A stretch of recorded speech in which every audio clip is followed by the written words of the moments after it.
సుధాకర్ రెడ్డి చెప్పిన అభిప్రాయం నాకున్నది. ఈ కార్యక్రమం వీళ్ళు ఎక్కువ కాలము కొనసాగించాలని దానికి ఉన్న రీజన్స్ దానికి ఉన్నాయి. కానీ మీరు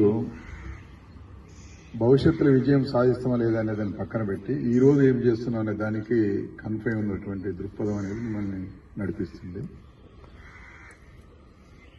మామూలుగా మేము 96, 97, 98 సంవత్సరాల్లో మిర్యాలగూడెంలో నేను ప్రతి వీధిలో మురికి కాలువలు అక్కడ ఉన్న పిల్లలు వాళ్ళకి చేయించి ఒక స్లోగన్ ఇచ్చాం, ముందు మీ ఇంట్లో ఉన్న చెత్తని మున్సిపాలిటీ వెహికల్ వచ్చిందాక బజార్లో వేయొద్దని. అంతవరకు సాధించబడింది.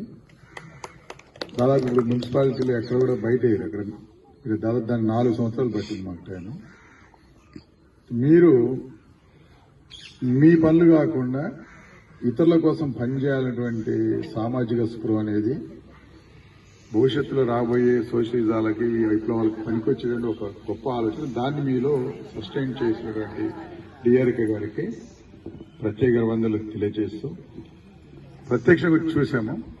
బహుశా ఇది కొనసాగుతుంది ఈ ప్రోగ్రాం. దానికి ఉన్నటువంటి ఏంటంటే ఫిలాసఫీ మన కోసం కాకుండా ఇతరుల కోసం, సమాజం కోసం మనం పనిచేయాలనే ఆలోచన ఉన్నంతకాలం ఇటువంటి కార్యక్రమాలు కొనసాగుతాయి. Thank you.